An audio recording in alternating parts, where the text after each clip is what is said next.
हाय दोस्तों, welcome to my channel. इस video में हम ऑब्जेक्ट के बारे में बात करेंगे। ऑब्जेक्ट ओरिएंटेड क्या होता है।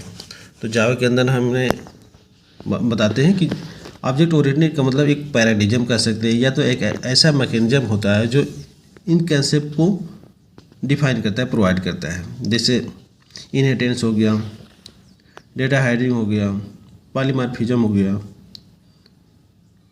इनकैप्सुलेशन होगा। इन कंसेप्ट को क्या करता है, प्रोवाइड करता है। तो ऐसा मैकेनिज्म, ऐसा पैराडिज्म जो इनहेरिटेंस, पॉलीमॉर्फिज्म, इनकैप्सुलेशन को प्रोवाइड करता है। Simula is the first object oriented programming language. जो सिमला जो क्या फर्स्ट प्रोग्रामिंग लैंग्वेज था, या फर्स्ट पैराडिज्म कह सकते हैं इसको, जो उप्स कंसेप्ट को सपोर्ट करता है। निक स्मॉल टॉक एक लैंग्वेज है जो फर्स्ट ट्रूली ऑब्जेक्ट ओरिएंटेड को सपोर्ट करता है। सिमला की तरह इस स्मॉल टॉक जो है ये भी ऑब्जेक्ट ओरिएंटेड को सपोर्ट करता है, प्योरली सपोर्ट करता है ऑब्जेक्ट ओरिएंटेड को।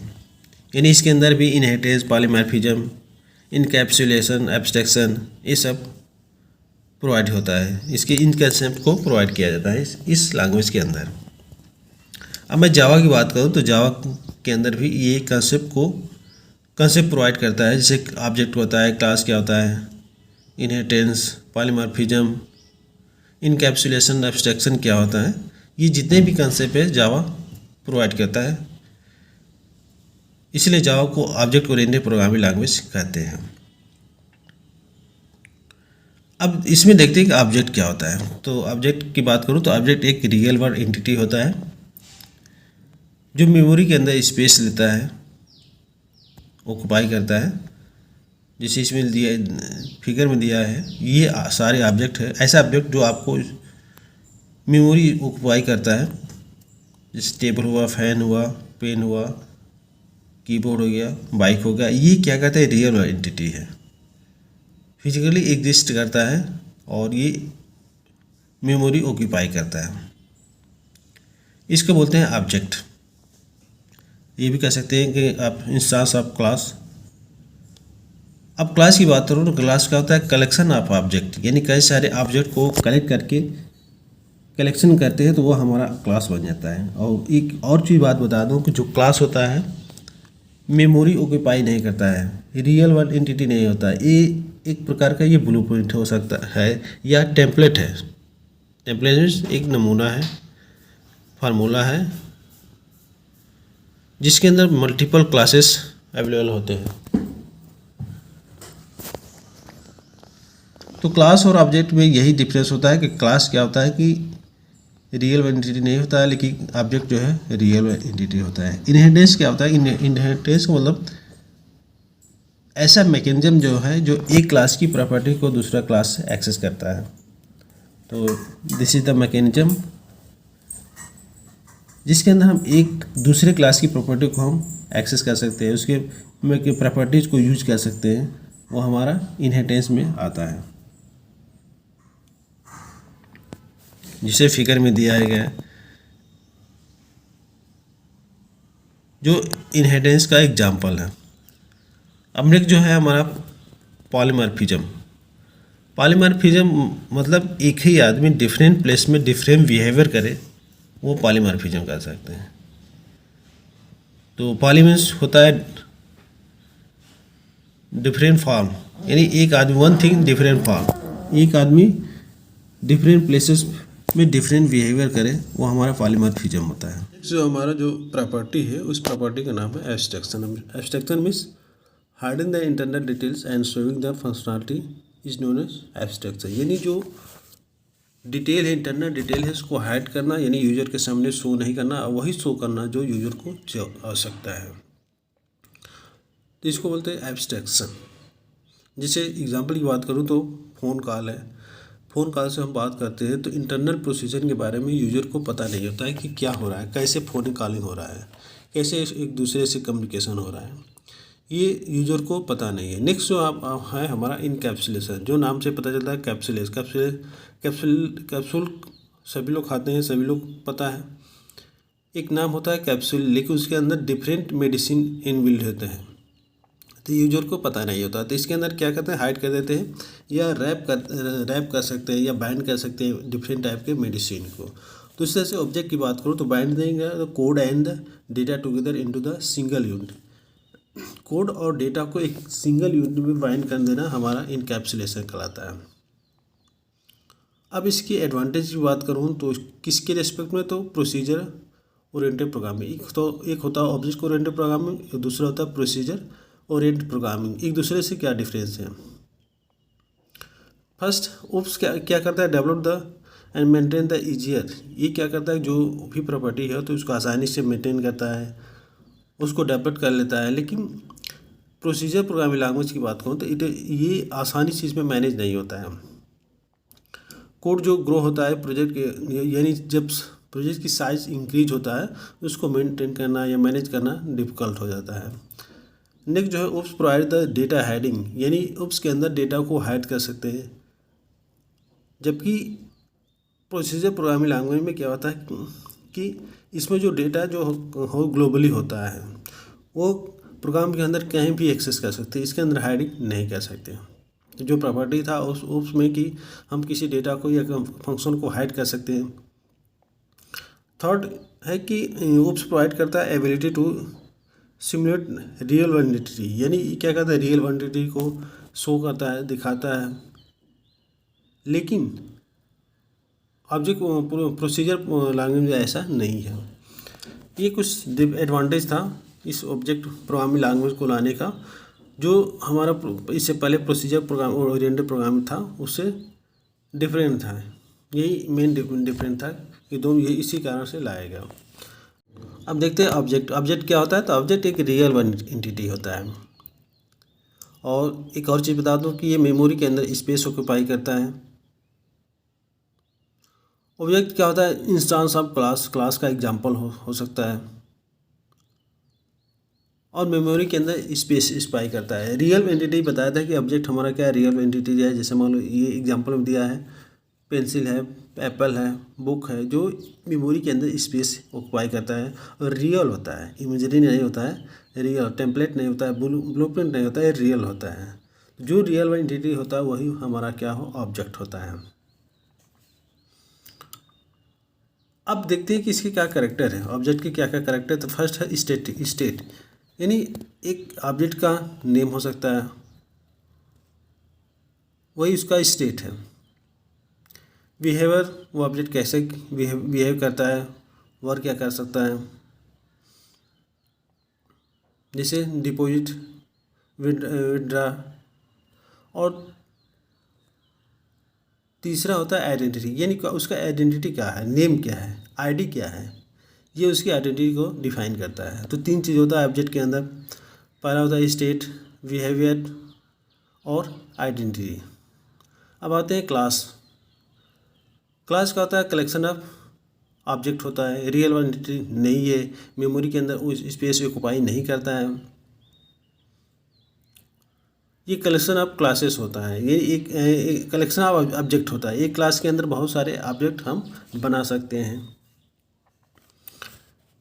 इसकी क्या क्या कंटेन कर सकता है। तो पहला होता है आपका फील्ड होता है, मेथड होता है, कंस्ट्रक्टर होता है और ब्लॉक होता है, नेस्टेड क्लास भी हो सकता है, इंटरफेस होता है। इसके सिंटेक्स से बात करूँ, सबसे पहले क्लास डिफाइन करते हैं, फिर क्लास का नेम। जो नेम होता है, नेम का पहला जो लेटर होता है कैपिटल होना चाहिए और उसका ब्लॉक होना चाहिए, क्योंकि क्लास के अंदर फील्ड होता है, ब्लॉक होता है, मेथड होता है, कंस्ट्रक्टर होता है। तो इसका ब्लॉक बनाते हैं। एग्जाम्पल की बात होगी, एग्जाम्पल में दिया गया है एक क्लास, मेरी स्टूडेंट नाम का क्लास बना रहा हूँ और यस जो है कैपिटल है, बाकी जो स्मॉल है। इसमें आईडी में ले लिया, उसका नेम ले लिया, तो ये हमारा नेम ऑफ क्लास हो गया। और जो आईडी है हमारा नेम ऑफ फील्ड हो गया, ये भी हमारा स्टूडेंट, ये भी फील्ड हो गया। तो ये उसके एग्जाम्पल है। और पब्लिक स्टैटिक वॉइड मेन में इसके अंदर हम क्या करते हैं, इस क्लास का ऑब्जेक्ट बनाते हैं, क्योंकि क्लास का ही ऑब्जेक्ट बनता है, ऑब्जेक्ट का क्लास नहीं बनता है। इसलिए एक क्लास के अंदर मल्टीपल हम ऑब्जेक्ट बना सकते हैं। जैसे स्टूडेंट है, स्टूडेंट का S1 मैंने ऑब्जेक्ट बना दिया ऑब्जेक्ट, और उसी ऑब्जेक्ट जो है इसी ऑब्जेक्ट के थ्रू इसके जितने भी मेंबर है उसको हमने कॉल कर दिया। जैसे पहला आईडी है, दूसरा नेम है, तो सबको यहाँ पर हमने क्या किया, S1.id S1.name करके इसके जितने फंक्शन है, जितने मेंबर है, सबको मैं क्या कर दिया, कॉल कर दिया। अब जैसे इसमें वैल्यू में इनपुट करते हैं तो हमारा क्या होता है, आउटपुट आ जाता है। तो इसको इम्प्लीमेंट करके देखते हैं कि कैसे हम इसको प्रोग्रामिंग के थ्रू कैसे इम्प्लीमेंट करेंगे वो। अब एग्जांपल के थ्रू हम इसको प्रेजेंट करते हैं, बताते हैं आप लोग को। एक क्लास बनाते हैं और उस क्लास का नाम है एनिमल्स। यानी एनिमल्स नाम का हमने एक क्लास लेते हैं और उसके अंदर उसके मेंबर लेते हैं। उसको आप दिखाना चाहेंगे उसका कैसे ऑब्जेक्ट हम बनाएंगे। ये हमारा क्लास हो गया और इसका मेंबर के लिए हमने उसका नेम ले सकते हैं। उसका नेम के लिए स्ट्रिंग ले लिया, यानी उस एनिमल्स का नाम क्या है। एनिमल्स को हटा देते हैं, यहाँ मैंने स्टूडेंट नाम का क्लास ले लेते हैं क्योंकि स्टूडेंट की आईडी होती है, नेम होता है, एड्रेस होता है, बहुत सारे होता है। तो मैं एग्जांपल के तौर पर मैं स्टूडेंट ले लेता हूँ। स्टूडेंट का आईडी ले लिया, उसका नेम ले लिया।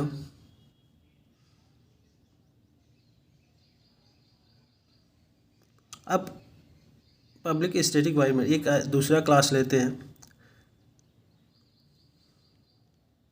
स्कैन नाम का क्लास लेते हैं। उस क्लास के अंदर हम मेन फंक्शन को डिफाइन करते हैं, यानी पब्लिक स्टैटिक वॉइड मेन और स्ट्रिंग arg। तो ये दूसरा क्लास इसमें डिफाइन कर दिया। अब मैंने क्लास बना दिया, क्लास के मेंबर भी बना दिया। अब क्लास का ऑब्जेक्ट बनाते हैं। तो क्लास का ऑब्जेक्ट बनाने के लिए हम क्या करते हैं, क्लास लेते हैं, उसका यस जो उसका ऑब्जेक्ट है, और इस ऑब्जेक्ट से हम इसके मेंबर को, इसके डेटा को हम क्या करते हैं, इस मेन के अंदर हम कॉल कर देते हैं। जैसे yes.id हो गया, या वहाँ जब हम स्टेटिक system.out.println के अंदर भी इसको हम डायरेक्ट प्रिंट भी कर सकते हैं। यहाँ पर हमने एक system.out प्रिंट करते हैं। इसके वैल्यू को हमको प्रिंट करने के लिए system.out.println लेते हैं और यहाँ पर इसके आईडी को या नेम को जो भी प्रिंट करना हो यहाँ पर हम प्रिंट कर देते हैं।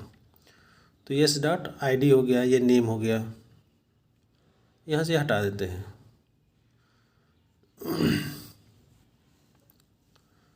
तो इसके वैल्यू को प्रिंट कर देते हैं यहाँ पर। और दूसरा जो है इसका मेंबर नेम है, तो system.out.println और उसके अंदर हम yes.name को प्रिंट कर देते हैं।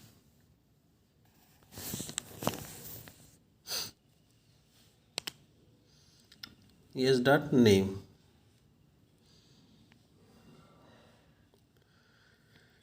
अब इसको कंपाइल कराते हैं, रन कराते हैं। तो कंपाइलर से हमारा कंप्लीट हो गया। अब इसको रन कराते हैं। अब देखते हैं कि हमारा जो आउटपुट है आया कि नहीं आया। तो हमारा नल आया, यानी इसके अंदर कोई आईडी और वैल्यू तो दिया ही नहीं, यानी उसका आईडी और नेम को वैल्यू दिया, इसलिए यहाँ पर आईडी जो है 0 बता रहा था और नेम जो है नल बता रहा था। अभी इसमें हमने वैल्यू पास नहीं किया, वैल्यू को इनिशियलाइज नहीं किया।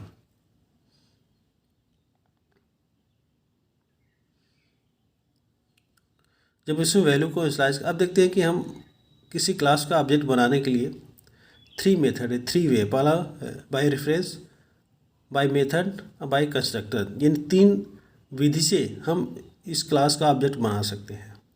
इस वीडियो में हम देखेंगे कि हमारा जो बाय रेफरेंस के थ्रू कैसे हम किसी क्लास का ऑब्जेक्ट बनाते हैं। बाकी जो है बाय मेथड, बाय कंस्ट्रक्टर, इसको आप नेक्स्ट वीडियो में आप देखना ना भूलिए, क्योंकि इस वीडियो में केवल बाय रेफरेंस के थ्रू हम किसी क्लास का ऑब्जेक्ट बनाएंगे। अब जैसे ही मैंने ऑब्जेक्ट बनाएगा, स्टूडेंट का ऑब्जेक्ट बनाएगा, उस ऑब्जेक्ट से हम क्या करते हैं, आईडी के अंदर वैल्यू इनिशियलाइज करते हैं, नेम के अंदर वैल्यू इनिशियलाइज करते हैं। क्योंकि जब मैं इसका रन कराया था, एग्जीक्यूट कराया था प्रोग्राम को, तो वहाँ पर आउटपुट हमारा नहीं दिखा था, क्योंकि मैंने वैल्यू तो इनिशियलाइज किया ही नहीं था। तो वैल्यू इनिशियलाइज करने के लिए, यानी किसी क्लास का ऑब्जेक्ट बनाने के लिए, हमने थ्री वे को डिफाइन किया था। पहले रेफरेंस के थ्रू, मेथड के थ्रू और कंस्ट्रक्टर के थ्रू। तो इस वीडियो में केवल रेफरेंस के थ्रू हम ऑब्जेक्ट को वैल्यू इनिशियलाइज करते हैं किसी क्लास का। अब इसी वैल्यू को जैसे आप प्रिंट करते हैं system.out.println, अब इसके अंदर हम क्या करेंगे, yes.id को प्रिंट कर देंगे और yes.name को प्रिंट कर देंगे। तब जाके हमारा वैल्यू क्या आएगा, आउटपुट शो करेगा। क्योंकि इसके पिछले बार जो मैंने शो कराया था, तो वहाँ पर हमने इसका वैल्यू को इनिशियलाइज नहीं कराया था, केवल डायरेक्ट वैल्यू इनिशियलाइज नहीं किया था, इसलिए हमारा आउटपुट नहीं आया था। यदि एक ही लाइन में हम दोनों को आउटपुट लेना चाहते हैं, तो बीच में प्लस करके हम दोनों डेटा को या वेरिएबल को या ऑब्जेक्ट को हम यहाँ पर पास कर सकते हैं। अब देखते हैं जब इसको प्रोग्राम को कंपाइल करते हैं फिर से, और आउटपुट, हाँ कंपाइलेशन कंप्लीट हो गया। अब रन कराते हैं, जैसे रन कराते हैं तो इसका वैल्यू आना चाहिए, क्योंकि इस बार हमने वैल्यू को इनिशियलाइज कर दिया है। अब वैल्यू हमारा आ गया, एक ही लाइन में दोनों वैल्यू को। 11 जो आईडी मैंने दिया और नेम जो दिया मिस्टर जान। तो इस तरह से हम किसी क्लास को बना सकते हैं, उसके रिस्पेक्ट हम ऑब्जेक्ट बना सकते हैं। बाकी दो जो ऑब्जेक्ट बनाने के लिए जो वे है, मेथड है, उसको हम अगले वीडियो में कंस्ट्रक्टर के थ्रू हम आपको डिस्प्ले करेंगे, बताना चाहेंगे। उसको आप देखना ना भूलें, बाई मेथड के थ्रू या कंस्ट्रक्टर के थ्रू। ये thank you watching for video.